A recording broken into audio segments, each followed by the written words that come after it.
The apparent fixation with eating pure whole foods has never been more widespread, but could the focus on clean eating actually pose a risk to our health? I'm David Foster. Welcome to Roundtable.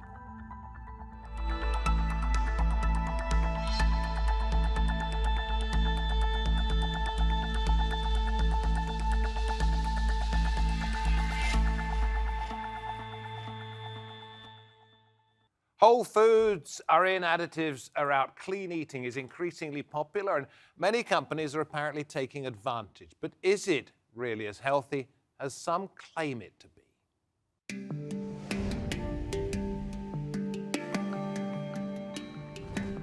To many people, clean eating is more than a diet. It's a way of life. And it has turned into a modern movement that's reached new levels of popularity with 55 million Eat Clean Instagram posts. It promotes eating more whole foods, fruits and vegetables, and unprocessed food. Sugar, dairy, gluten and meat are restricted in the diet as they are seen as unhealthy, impure or even dirty. According to the Organic Trade Association, 52% of organic consumers are millennials, and 40% are on a plant-based diet. Experts say eating a plant-based diet may lower the risk of chronic diseases, but if poorly planned, it might not replace critical nutrients found in meat and other foods, leading to serious micronutrient deficiencies. Clean eaters like vegans are reported to have lower intakes of calcium, vitamin D, and lower bone mineral density than non-clean eaters. Experts warn that the obsessive quest for the perfect diet can veer into a pathological eating disorder called orthorexia, creating a negative relationship with food.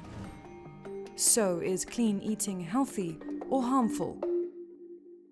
Okay, let's talk to our guest for today at the round table, Lucy Serpell, Associate Psychology Professor at University College London. Eloise de Luart is here, a professional triathlete and an orthorexia survivor. Dora Walsh joins us too, nutritional therapist, and Romy London, a vegan food blogger. Eloise, we'll come to your story in just a moment because it's a very personal one which I'm glad to say you are now over, if not completely cured of. It's in the past for the time being. But Lucy, it sounds like a great idea, doesn't it? Clean eating. Where did it go wrong? I suppose the idea of eating more healthily is a good one. But the worry is that in people I see, clean eating has become too extreme, too restrictive. And the idea of kind of categorising foods as either clean or presumably dirty or unclean is an unhelpful one psychologically. So if you try and ban a lot of foods from your diet, then those are going to be the foods you really crave. And so with people I work with, they're perhaps restricting their intake so much that they're unhealthy, or they're trying to restrict their intake and then ending up losing control and eating foods that they've banned. When did we go from junk food and healthy food to clean food and dirty food? Yeah. Was that the time? Yes, eating disorders have always been around. So from the point of view of people, taking diets to extremes, that's always been around. But I think that the label of clean eating can be particularly unhelpful. And who's to blame for that? Who's to blame? Bloggers? Nutritionists? No, I don't wouldn't know. blame any individuals. I think that social media has made it more difficult for people to make really healthy choices that are appropriate sometimes, but I wouldn't blame any individual. All right, you can't lay it at one person's door, but not. a movement, if you like, of sort of making a living out of telling people what they should and shouldn't do, when in fact you don't really have that expert knowledge. You first. I'm always careful that I don't give any nutritionist advice because I'm not a nutritionist, I'm not a dietitian, and I'm not supposed to tell people. You've got 10,000 followers who listen to your advice about food. Well, I don't. Or maybe more, I don't know, but that's well, true. I try not to give advice. What I do is I just showcase how easy it can be to be vegan. I'm not vegan for health reasons. I'm more vegan for ethical reasons. So when other people are there that want to make more sustainable choices when it comes to their food, I just basically showcase how easy it can be and how tasty it can be, and that you don't actually have to. You think you're playing with their heads? Not really, no. We have a certain responsibility as bloggers to not give people advice or not to tell them this is what you should do and this is what you have to do. And I'm really careful with the kind of wording I put around it. I basically just showcase what I do personally, and I'll make it very clear that I don't have any nutritionist kind of background with it. But it's a fine line because there's still people that Yeah, because just you're copy. still a shop window for it. Yeah. And it's only if people came in and looked at the small print, perhaps they'd understand that. Exactly. Dora, I will ask you a question in just a moment, but I want to get Eloise's personal story first. Okay, there you are. You run, you swim, you cycle for a living, and yet you were affected by something called orthorexia. Yeah, that's right. What did it mean to you? For me, I guess it was an obsession with trying to be perfect. And it was, especially as an athlete, you're looking for the best diet, something that could really make that sort of, everyone talks about these marginal gains. And for me, with certain guests, it came at a point where I wanted to step up in my performance, and it seemed diet was the perfect opportunity. So going to the clean alternative sort of created an easy option, and it seems so simple. Why clean rather than healthy? Because it was the sort of the time. Carrot juice for breakfast, followed by a nice piece of chicken for lunch, perhaps, followed by some soup in the evening, etc., etc. That's healthy eating. But I'm going to read out what you used to have for breakfast. You called it proats, didn't you? Yeah, that's Which true. was basically oats with vegan protein, vegan powder, maca powder, baobab powder, chia seeds, raw cacao, almond butter, sugar-free chocolate, and bee pollen. Yeah, and it tasted Why horrible. that rather than something that seems so much more obvious? Because I thought it had to be complex. I thought it had to be, you had to get your micronutrients from these superfoods marketing was selling me, and social media was selling me, books were selling me that this was the way to be healthy, and this was the way to get that edge. And clean, now it's a really loaded statement, but at the time it seemed so obvious. You just take out everything that could be deemed as bad, which I now know food can never be intrinsically bad for you. What did it do to you? It made me really unhealthy. I already had a few health problems anyway, and so it accentuated those, and it caused me to have really bad stress fractures due to my bone density. Like my bloods weren't very good in terms of minerals, and it was pretty simple as soon as I went back to a very normal way of eating, which I was amazed by. Was that after a personal car crash, if you like? Oh, everything got so bad, you had to. I hit rock bottom. And yeah. people were telling you, you've got to stop this, you've got to stop this. Yeah, 100%. And it wasn't until I realized how bad it was when I got diagnosed with this stress fracture in my sacrum, and a dietitian was blunt with me. She was like, "I don't know what the hell you're doing to yourself," and I was on the floor in tears, realizing that I'd really messed up. Did you recognize the sort of pattern here of somebody thinking they're doing the right thing, but getting it totally wrong? Definitely. I get a lot of people coming to me and they have unhealthy diets because they are eating the chips and the burgers, but then there's the other subset of people that come and they think they're doing the right thing. They think they're being healthy, eating whole foods, unprocessed, etc. But they're missing out on a lot of key nutrients that they need for health, macronutrients and micronutrients. And you only find those in food, or can you get them in supplements? Because this is what you'd perhaps been led to believe, wasn't it, Eloise? Yeah. You can get a lot of stuff from supplements, definitely, but I definitely think we should be getting our nutrition from whole foods. I look behind you. Take a spin around and take a look as well. What do we got? Sunflower seeds, spinach, blueberries, chia seeds perhaps, tomatoes, apple, grapes, pumpkin seeds, oats, kiwi, and walnuts. Now, they're all good for you. Definitely. So when did people start to veer away from this towards the more extreme? Well, these are definitely whole foods, and they would be part of a clean I eating forgot the diet. cashews, by the way. The cashews are great. A lot of people are scared of those because they're high in fat, but we see these They as love good them. fats in the nutritional world. So we're not afraid of fat. People are veering away from eating a healthy diet towards extreme clean eating because they are either a conscious consumer and they want to make specific decisions based on animal welfare, or they have become obsessive about what they're taking into their body. It's become a psychological obsession. When you're blogging about this, when you're offering advice, how do you know that there isn't an underlying issue? Romy, this one for you. Well, I mean, it's a fine line because there's always people that will just copy whatever you do. So it's very dangerous in that way. I always try to focus on flavor with whatever I create because I feel everything else I'm not supposed to talk about. But there's always just going to be some people that are just so mesmerized by whatever you put out there, they will just like blindly copy it without even questioning whether it's right for them. But I mean, surely this is partly your responsibility as well, isn't it? I mean, it's like me putting a bowl of dog food in front of my dog. It's not going to wonder why it's there. Is just going to think, thanks, I trust my own, I'm going to eat it. Yeah, I mean, it's dangerous, but on the other hand as well is when you start working as a food blogger and you start putting things out there, there's only so much you can do with preventing, because that people don't see it in a certain way. It's dangerous to say, because Well, I kind of feel I don't want to put words anything into your out mouth, there. but I Yeah. think you understand the problems that could be absolutely. presented by what you do, but you almost feel powerless other than stopping doing it to prevent. What's going on here? I mean, I would just ask you, I understand that you feel you have this responsibility, but you're not sure what to do about it. Under what circumstances would you encourage somebody to go and get some professional advice? Because you admit you're not a professional, that's not your expertise. Well, I do get messages from people asking me about certain things, whether it's products that I've used in something, or people even just telling me like, oh, you know, I want to lose some weight. Like, what shall I do? How shall I do it? And on that occasion, I just respond to these people and I just let them know, you know, I can't really. Everybody is different. I can't help you with this. But by virtue of the fact that they've contacted you, they look up to you. Yeah. You're on a pedestal. Yeah.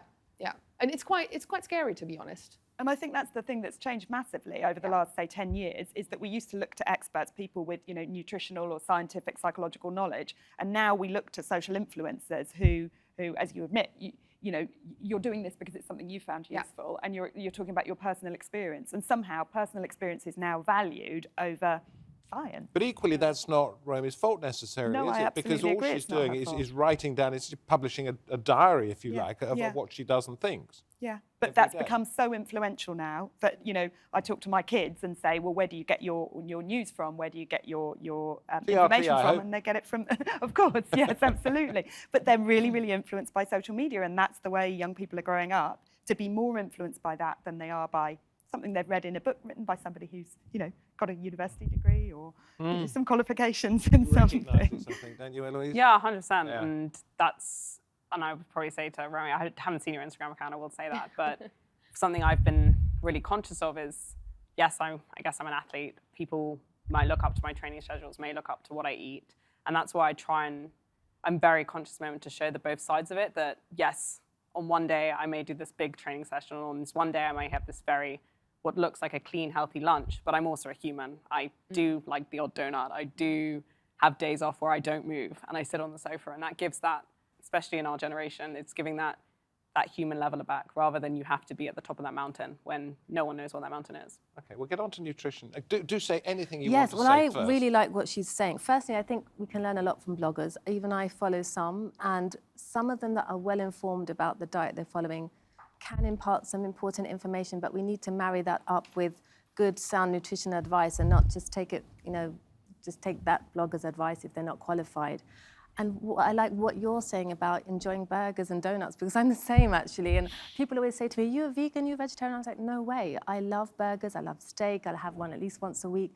And I see this as really important. It's nutrition. That's the best way to get iron, in my opinion. It's human. And it's human. And I don't have millions of followers. I probably only have 700 on my page. But whenever I talk about, oh, you know, I had a great burger, I get a lot of people liking this because they don't want to feel alienated by their diet. You one question about your burger. Do you go to a well-known international burger chain, or do you buy the beef, minced beef, spice it up yourself, season it yourself, shape it yourself, and know exactly what's going into it at home? Because that's what I do. I love that, but I personally have eaten all different types of burgers, and some of them are not the best. But if it's only once a week, I personally think that's fine. That's fine. Okay. All right. In your opinion, let's throw this one out there. How on earth do we stop this becoming a bigger problem? It's not just with clean eating, it's with an awful lot of things, but we're talking about clean eating today. How do we stop it becoming like that? So I think there are two reasons. Not on an individual basis, but societal. Sure. I mean, I think there are two things. I think what you're saying is incredibly helpful. That one of the things about social media is that you can select the good bits of your life. You know, the bits where you're happy, not the bits where you're, you know, arguing with your spouse or whatever. And similarly with your diet, you could just present this sort of perfect example of how to eat. And we know that's really, really unhelpful for young people who are influenced by it. And so to have a kind of real experience, to present a real experience of like, sometimes I have a burger and sometimes I have, you know, a salad or whatever, because ruling out whole groups of foods is unhealthy. We know that. And we know that for most people, they don't need to be following, for example, a gluten-free diet. For 99% 99% of the population, they don't need to be gluten-free. And by being gluten-free, they will actually often have a less healthy diet because it will tend to be low in fibre, for example. And then psychologically, thinking psychologically, by having strict rules, people are influenced to then feel very, very restricted in that and then lose control, eat the thing that they said they're not going to eat, feel incredibly bad about it, and that has an influence on people's sort of sense of well-being. So, how do we get round it as a society? Is it just one of those things that if it wasn't this fad, it would be another fad? And that the majority of people that you treat, perhaps, Lucy, have some underlying problem, whether it be mental strain or whatever you want to call it? Does everybody fall into this? I think, like, I guess from experience, but there's always going to be someone in society who's susceptible and more susceptible than others. I know I have a very extreme personality. That's probably why I've got into professional sport, but it didn't have to necessarily be that way or turn out that way. And I think from society's point of view, whether it's regulation or whether it's just that understanding and that voicing of this balance, whether it be on social media, whether it be in articles in newspaper, that average is okay, but average doesn't sell. And that's one thing I've been very aware of, that the basic life and even my basic training, if I put on a really average day on social media, it doesn't do as well as the day where I'm sat on the floor knackered. Because average is normal. Well, how are these people normal if they're doing X, Y, Z? It's a funny old world, though, isn't it? That you have to put it out there for some reason. I don't know what it is. Tell me what it is if you want to be. But you don't have to do it. No, I don't. And so you're bringing it on yourself to some extent. No, I am, and I agree with that, especially given my history. But that's where I'm really aware now that I don't post as much. I have the balance, and pulling away from it has helped me a lot. I still use it, and I'm still susceptible to it. But I am very, very aware, and I'm very hopefully I'm responsible with it to understand that this is my life. Please, I interrupted you last time. No, that's okay. You said what you wanted to say. What was I So do it saying? again. Yes, in terms of how do we get away from this obsession with clean eating. Firstly, if you're doing clean eating the right way, I think it's good because it focuses on natural, unprocessed whole foods. But the obsession isn't good. And I think a lot of this has to start off with education in the home, the way we bring up our kids, because that's how we develop our eating habits. We see a lot of kids that have grown up, maybe they're not given breakfast, and they have a very unhealthy diet. And then you have the kids that have grown up with a mum that maybe is obsessive with her diet. And then the child gets into social media and starts following these bloggers that maybe are a bit too extreme. So really it's about teaching our kids from a young age what is a healthy diet and making it natural. This whole thing about diets become very unnatural. In the past, we just ate, and we ate whole foods naturally. It's the food industry that has created this issue. This is where I wanted to go with this Yeah. now. I mean, we were talking about responsibility. If you stamp healthy, if you stamp clean, if you stamp good for, 90% fantastic on the side of something, well, probably 100% they'd be saying, then you are the purveyor of an untruth, aren't you? Well, it depends whether it's true or not, because to be able to label a product, they need to satisfy certain requirements. So, But would you say they're playing up to a susceptible market at the moment? Because Yeah. even like a few years ago. Because people buy into and like it. I often eat vegan foods. I'm very happy eating like whatever I want. But in terms of on a menu in a restaurant a few years ago, there would nowhere would be vegan. It might say vegetarian, but it would very rarely say vegan. Now they put it, and personally, I feel they're playing up to this society and this bubble at the moment. They will buy into it because there's so many more vegans now. That's a movement. The food industry responds to that by labeling everything vegan. Is it a permanent movement, do you think, or is it just a trend? I think there's always been trends in nutrition. We've seen that for many years, and there will be another one, probably another few years. But at the moment, it's veganism, clean eating, and that will continue to evolve. But I hope that it just becomes normal. I think we shouldn't talk about healthy eating. It should just be a normal thing. That's how it should, as it was in the past. But we have to talk about healthy eating to understand that we mustn't talk about it. If you follow me. Yes.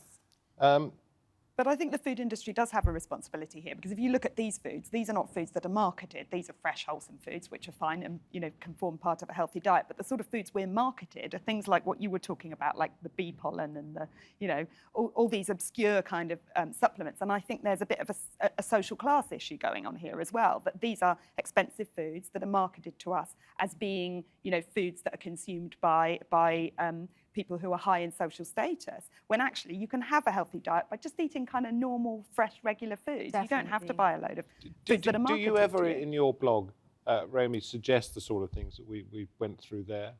Well, bee pollen, etc., etc.? No, well, bee pollen, I'm not vegan, so I don't eat. Of course, because bees are the. Yeah. So You can't eat honey. I'm for my. They don't kill I bees. never liked honey anyway, Yeah. so that was never an issue. But yeah, as I said earlier, for me, being vegan myself is my own ethical choice. It started for me with like when I first went vegan. It was actually the first time in my life where I started looking at what actually am I putting in my body. I never. What really about things like questioned it vegan before. protein powder? Well, I do eat vegan protein powder quite a lot, but I do like it and I do train at the moment. So I do eat like a high protein diet at the moment, but that's just me at the moment. But what we just spoke about with the companies and the way that they market their products, because I've worked with like a whole bunch of companies and I got like kind of a little bit of a view behind how it works when they develop new products. And it's quite shocking sometimes, like how little knowledge the people that put these products out there and that create the product packaging and the kind of wording and the health claims that are on it, how little knowledge they actually have. And it's quite shocking to also see how little companies actually get a nutritionist involved to actually know what they can put on the packaging. And with superfoods, for example, I find it quite shocking that some superfoods are being advertised as being like super high in these vitamins when you could just as well eat half an apple and have even more than what you get from eating half a pack of that. So what's the superfood. message here then?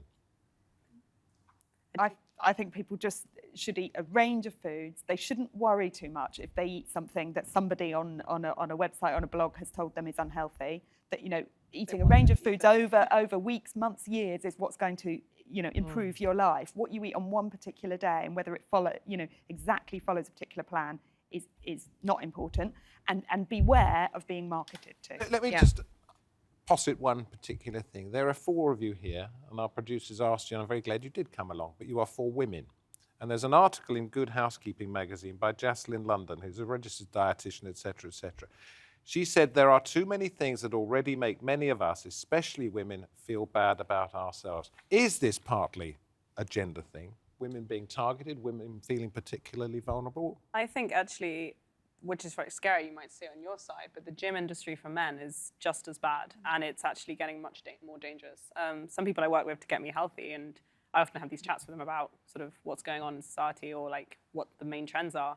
And there's a big rise in the sort of gym industry and sort of not being big enough in the men's world. And it's the same susceptible, I think, the same type of marketing, the same type of, I guess, market of extremity is that certain foods, like high protein diet, whether it's whatever type of diet you want to call it, but it's morphed into that extreme as well. Not necessarily clean eating, but it's into that sphere. Struck by something you said at the beginning of the program, marketing and social media were selling me. Marketing in particular.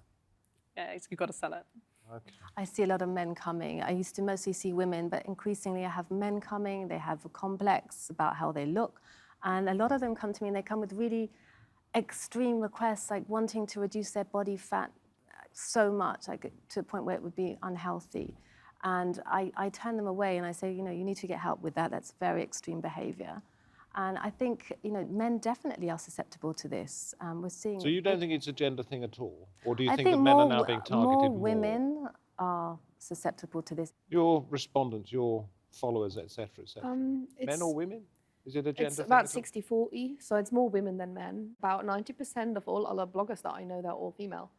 And I kind of feel that women are, or seem to be a little bit more open to talking about it.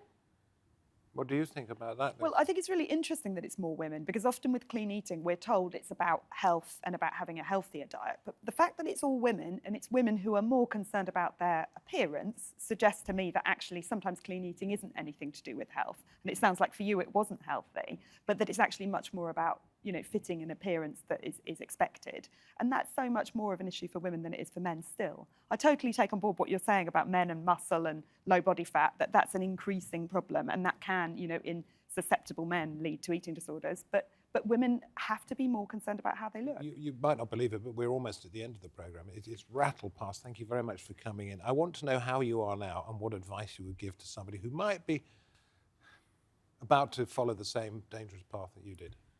I would say, firstly, I'm great. I'm probably the happiest and healthiest I've ever been, minus the little injury I've got at the moment, but that's training. But I would say my advice would be just really enjoy it and be yourself and focus on everything you want, not what you think you should have. And I've got, I guess, a lot of hindsight and regret evolved around looking into something else. But if you 100% focus on yourself, on the very boring everyday things, you'll have a much better time. And you did say, you're 26, you still have a career as a professional triathlete ahead of you, but at some point, you're not probably going to be able to. You did say that you perhaps hoped in a future career to be able to help others with something like this. Yes, and it's a big reason why, I guess, big motive for why I want to be a top triathlete as well is that, I guess it's a bit like what I've said here, is to have that credibility that someone will listen and not make a stupid mistake I made.